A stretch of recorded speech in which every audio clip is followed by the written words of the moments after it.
Welcome back to The Express at the Chloe Angus Valentine's Day teaser party. We've got chocolates, we've got bubbly, and on today's show we also have beer. We're taking you to Central City Brewing in Surrey to find out why they were named the best brewery in Canada.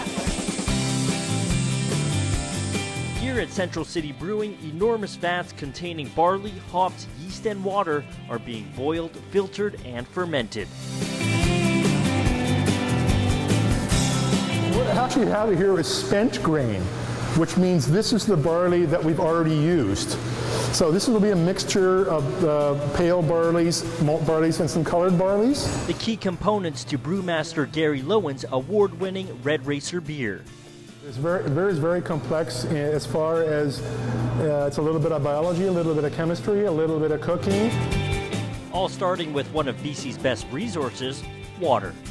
In Vancouver, we have fantastic brewing water. It's soft, and that's great because soft water is like a blank canvas to a painter. First the canvas, then the color. For beer, it means adding a variety of hops to create truly unique flavors. Some are citrusy, some are herbal, some are earthy. You can mix them all together to get different flavors. There's so many different variables, and it's lots of fun making beer. They're principles that helped Central City earn Best Brewery at the 2010 Canadian Brewing Awards, a huge honor for the North Van native.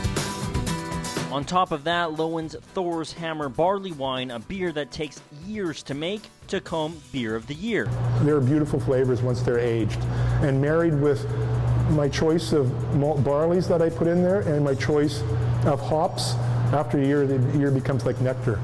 And from the brewery to the bar, beer lovers here can see and taste the quality, which means former Budweiser drinkers like Dave are quickly turning into connoisseurs.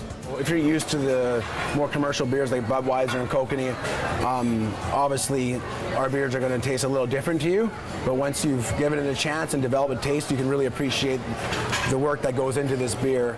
And awards aside, that's one of Lowen's goals, getting beer drinkers to appreciate the distinctiveness of craft brews.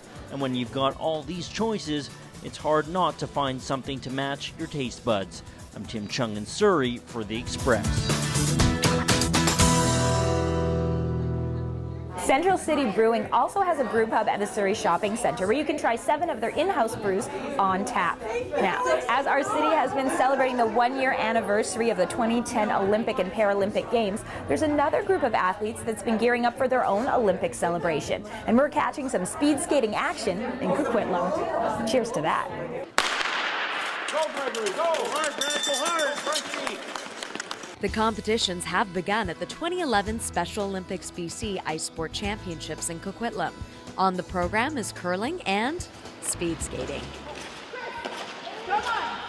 This is a very important day for competitors. At stake is a spot to compete in national and international Special Olympic Games. You're almost done, you're almost done! One athlete hoping for a spot is none other than Coquitlam's own speed skater, Renee Girard. Renee has participated in Special Olympic sports for 18 years and is a top contender to represent BC at the Nationals. I like the sport, I like the speed, I like going fast, I like getting medals, having fun, meet new friends, people, and all that kind of stuff like that. And his coaches couldn't be more proud. Renee over the years has made many great achievements, and that one achievement was at a meet where he went under a minute for the 500. The 500 meter is a bellwether race for any speed skater, and to go under a minute is truly outstanding. And you're doing very well. Yeah. Yep, you just competed and you're lots more races coming up, eh? Yep. Okay, well let's have you try your best. Hey, have fun. And that in Special Olympics, Renee's been to quite a few national games and represented our province extremely well. And that a true competitor and a wonderful all-round person, a good athlete. Renee's talents don't stop on the ice. His ability to encourage his fellow athletes is noticed at every game. Come on, Sean, let's go, let's go, let's go, Sean, let's go! Renee has inspired many athletes by his camaraderie, by his abilities, and that he's a true role model for all those in the program. But at the end of the day, for Renee and the other athletes, it's all about one thing. for Special Olympics BC, the mandate of competition is for our athletes to do their very best. Athletes want to win, just like any other athlete. What's different about our athletes is they have the ability to take a loss and look at it in a different way and think, how can I be better next time? And they do celebrate personal bests. I hope we'll go to nationals and the World Games, and I hope I try best and kick some butt. Sounds pretty good to me, Renee. I'm Mona Mansour in Coquitlam for The Express. Special Olympics BC operates in 55 communities around the province, and the current championships run through till March in Coquitlam, Vancouver, and West Kelowna. And you're watching The Express, and we're going to look to the future and to the past. Up next. Up next on The Express, love predictions from astrologer Rose Marcus. You're going to attract someone who's new and different. Line up, please! A history lesson at the Burnaby Village Museum. 1, 2, 3. The Express. This is your local voice.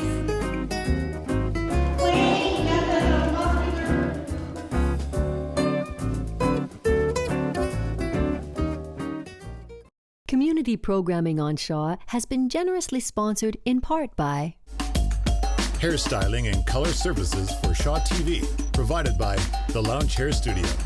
LoungeHairStudio.com. Got a dream? Then make it a reality. And we're going coast to coast right across this whole country because we're looking for the next urban star. We're looking for rappers, R&B singers, and reggae artists all across the country.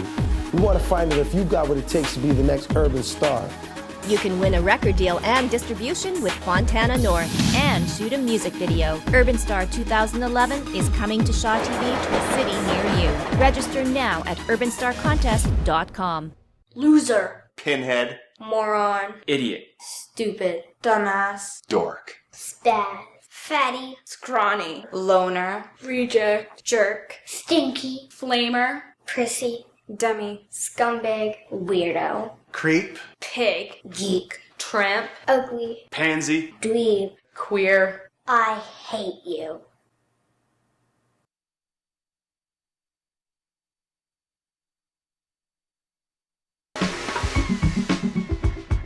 Welcome back to The Express at Chloe Angus for a little Valentine's Day teaser party.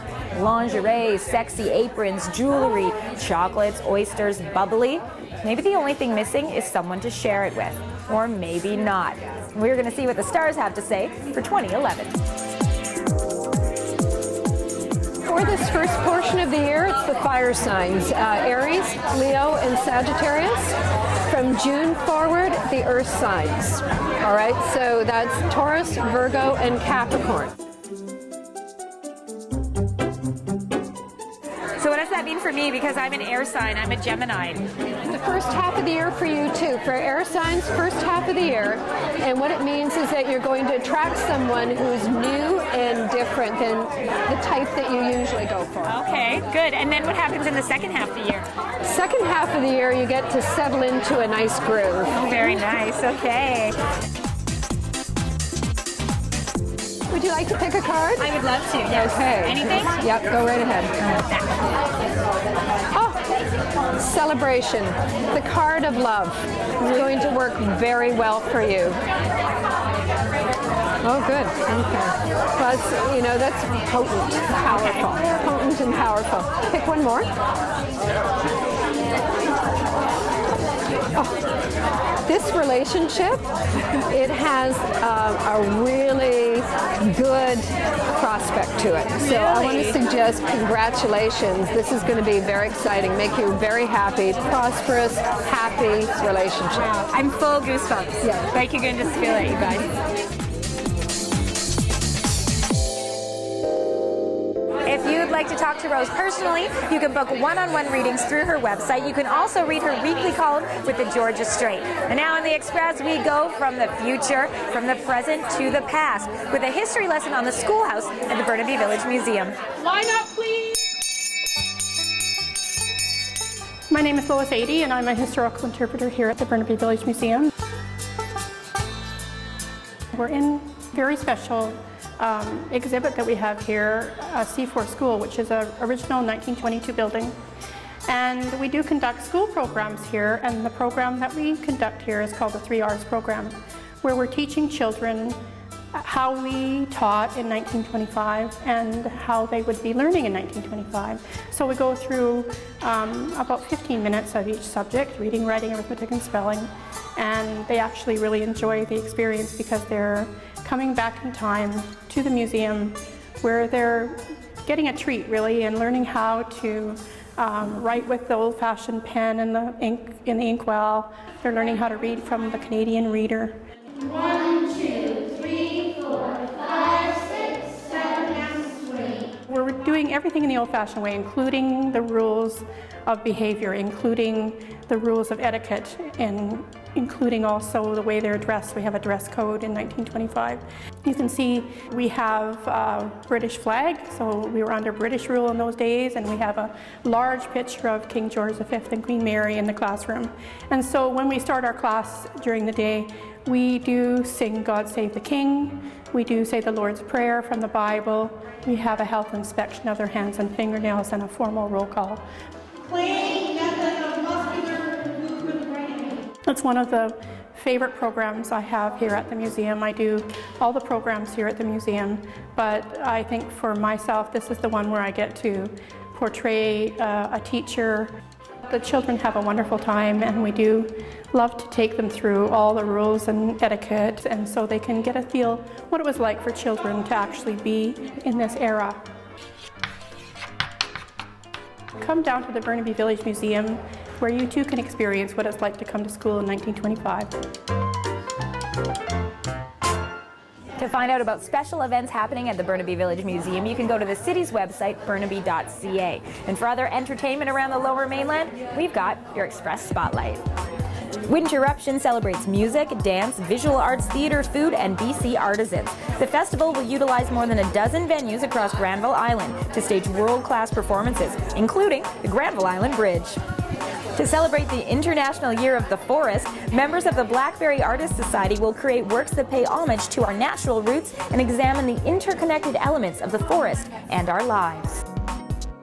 A night of Twisted Broadway mocks and parodies some of your favorite tunes from shows like South Pacific, Annie, and Wicked. This fundraising gala will also include a silent auction and a 50-50 draw, with all money raised supporting quality musical theatre at a local level. And for just the right outfit to rock any or all of those events, you can pop into the Chloe Angus Design Studios here in Vancouver's Dunbar area for some expert style help. And that's it for today's Express. On behalf of all of us on the show, thanks so much for watching. We're going to leave you with a look at more from the local art scene, and we'll see you next time. Happy Valentine's Day.